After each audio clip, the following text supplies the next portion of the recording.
We are looking at a live shot of the moon over Vandenberg this evening with really clear skies at altitude.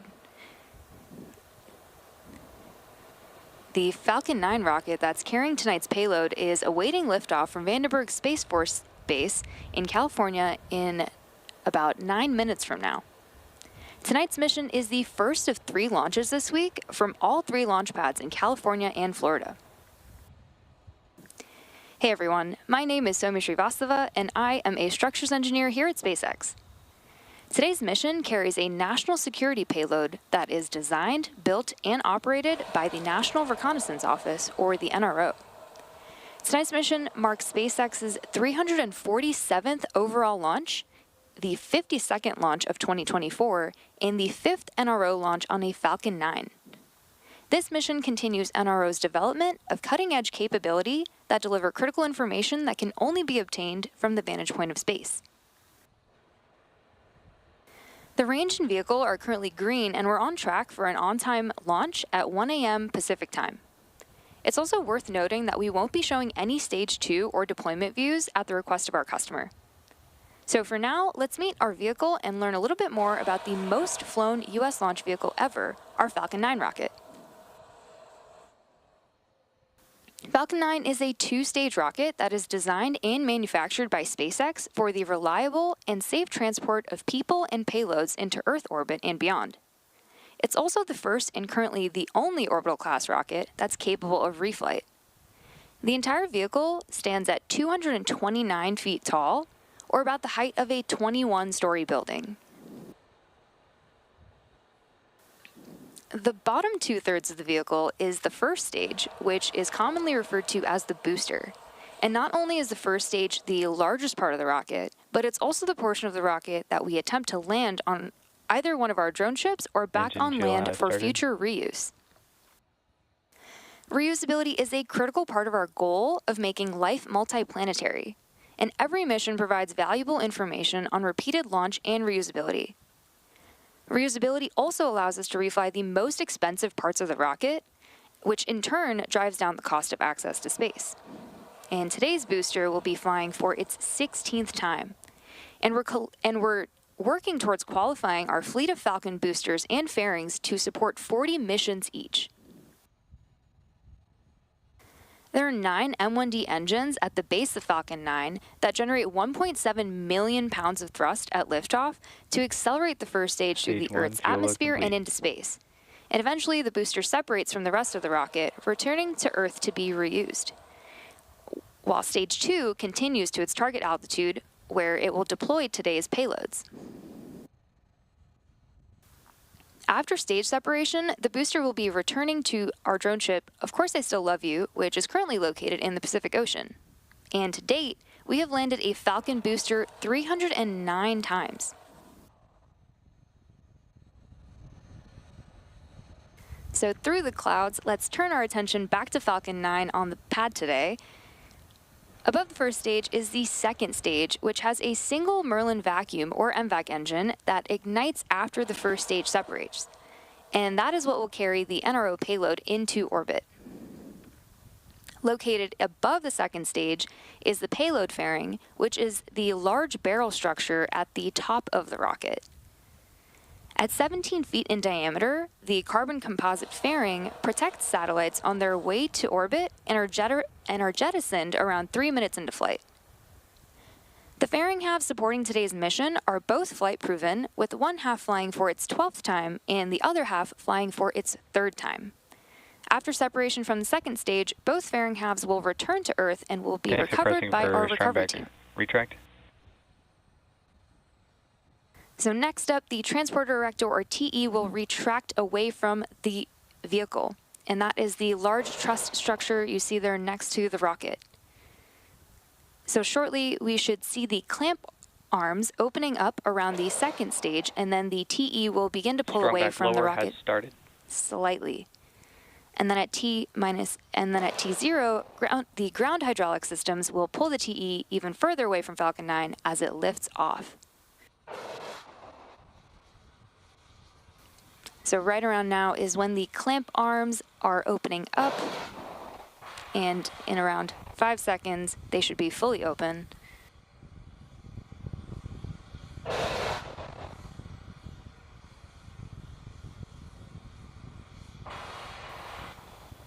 And the strongback is beginning to recline, and in about a minute it will be fully reclined away from the vehicle. So the first stage is connected to a launch mount at the base of the TE, but the structure is hinged and will retract away from the vehicle in preparation for launch. And you may hear it referred to as a strongback from the launch team, and it does a lot of heavy lifting in the lead up to launch. We use the TE to roll the rocket out to the pad and raise it to its vertical launch position. And the TE is what we use to route the vehicle's fluids, power, and telemetry umbilicals from the ground systems to the rocket and payload until Falcon 9 switches to internal power and clears the pad. And at this point in the countdown, both the first and second stages are nearly fully loaded with 1 million pounds of kerosene fuel and liquid oxygen. Both first and second stages should finish loading propellant about a minute apart from each other, with the first stage finishing up right around now at Stage 1 LOX load complete. There, we heard that call out right on time, and we will expect to hear that the second stage will be fully loaded at around T-minus 2 minutes.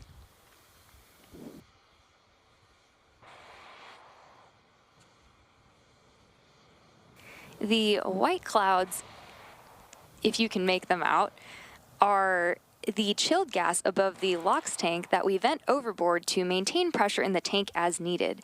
And when that vented oxygen comes out into the California air, the humid air condenses, turning it into distinct clouds right next to the vehicle.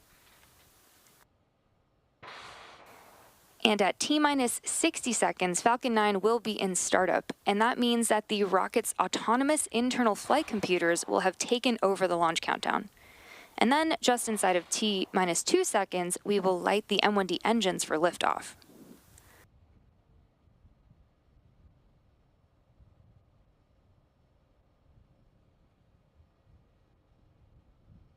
Stage 2 LOX load complete. There's a great call out right on time for Stage 2 LOX load completion. And the NRO payload continues to be healthy, and the Falcon 9 team is currently tracking no issues to support our T0 of 1 a.m. Pacific time. And with that, we are proceeding into the last few minutes of terminal count.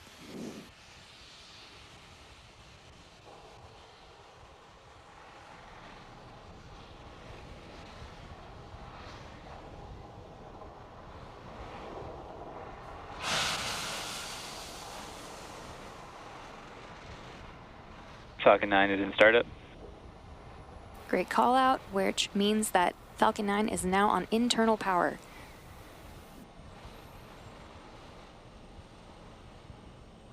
LD is go for launch. And there you heard the LT give the final go for launch. So let's sit back and watch.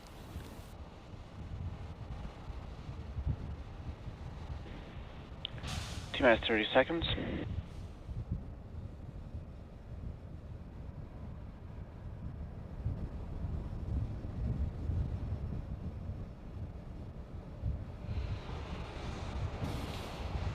T-minus 15 seconds. T-minus 10, 9, 8, 7, 6, 5, 4, 3, 2, 1. Ignition. And liftoff Falcon 9. Go NROL-146. Go SpaceX.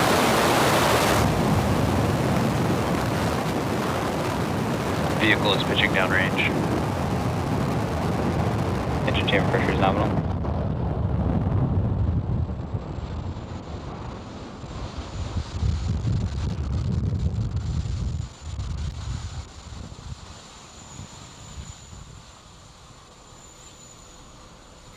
So at T plus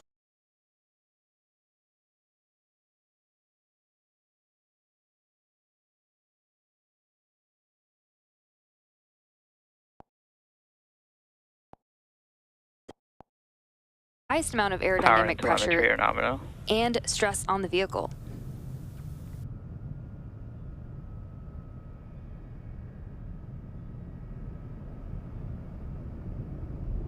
Falcon 9 is supersonic.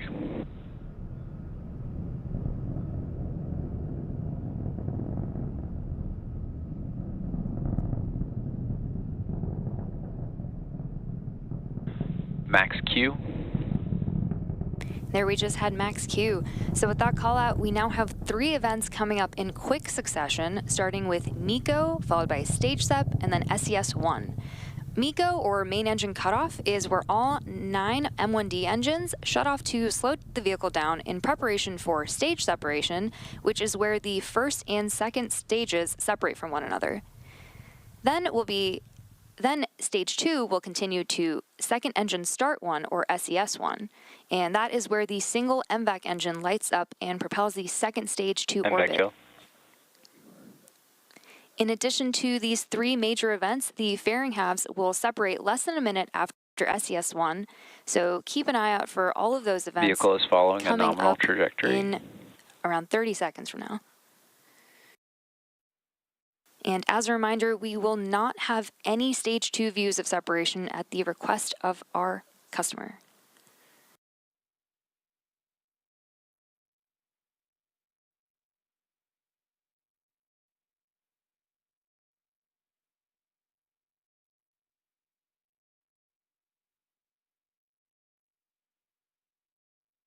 MECO.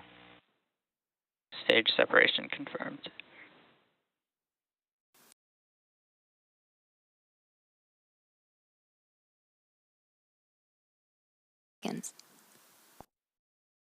There it is.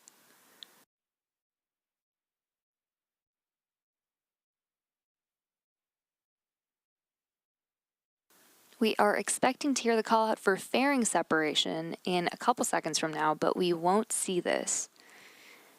We will be attempting to retrieve these fairing halves once they fall back down to Earth using our recovery ship, Go Beyond.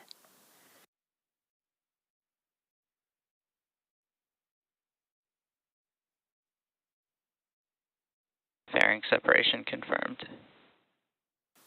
And we just confirmed fairing separation. And you also heard and maybe even saw those 3 events that happened back to back, which again were MECO, stage separation, SES-1, followed about 30 seconds later by fairing separation. We'll be attempting to retrieve these fairing halves again today back on Earth with our recovery vessel, Go Beyond. And coming up in about 3 minutes from now, the booster will initiate its entry burn to begin its journey nominal trajectories to the Of Course I Still Love You drone ship that is currently in the Pacific Ocean. Great call out there.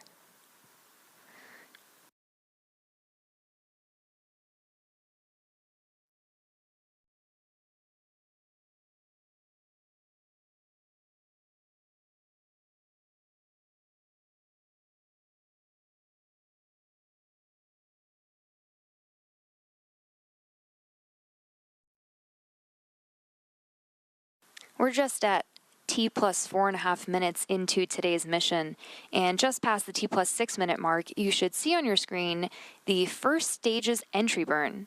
So to start the entry burn, we will relight 3 of our M1D engines, engines 1, 5, and 9, which is similar to pumping the brakes to slow down the vehicle as it passes back into the Earth's atmosphere.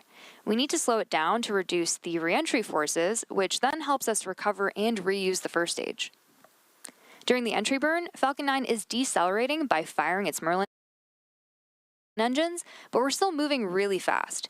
And this causes the rocket to fly through Merlin's exhaust gases, which is also known as a plume, and that deposits a layer of soot on the vehicle. And that soot comes from the carbon-based fuel that Falcon 9 uses, and with each flight, that soot continues to build up on the outside of the vehicle.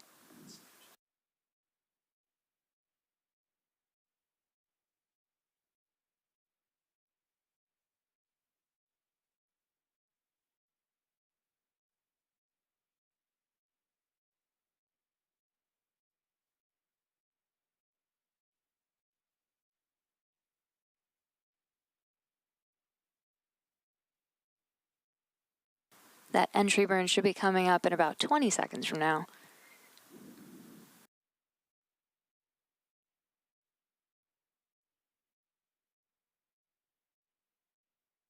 Stage 1 entry burn startup.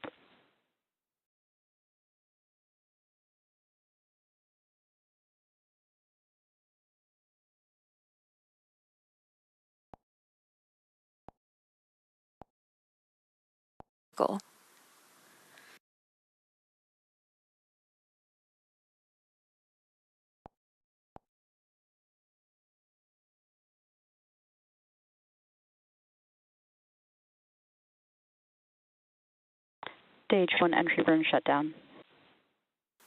And we just completed our entry burn. And coming up next in about a minute will be landing burn.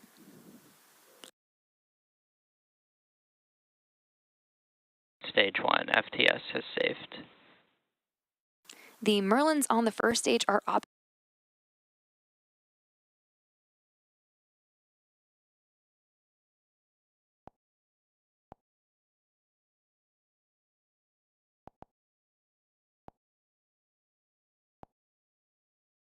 optimized for Both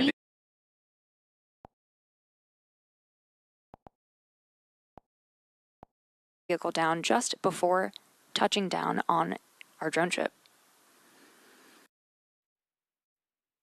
Stage 1 transonic. But coming up next, Stage we'll shut 2, down. FTS is saved.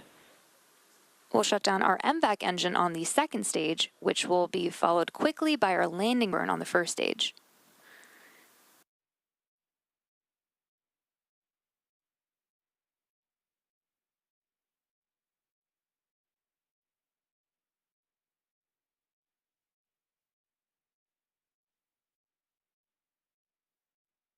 Stage 1 landing burn.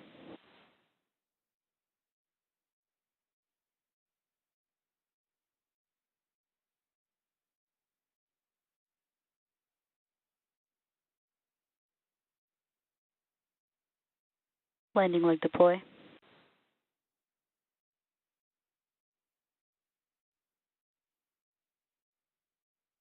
Stage 1 landing confirmed. An awesome Stage 2 has entered terminal guidance. An awesome view of our and landing for this first stage. And this landing marks SpaceX's 310th recovery of an orbital class rocket, including first stage landings for Falcon 9 and Falcon Heavy. And with that landing, we will bring today's webcast to a close. Thank you to the National Reconnaissance Office for entrusting us with today's mission. And if you're interested in learning in more launch coverage, be sure to check out spacex.com/launches for the most up-to-date information. Today's mission marks SpaceX's 347th overall mission to date and 52nd mission of the year. Thank you for tuning in, and we'll see you again soon.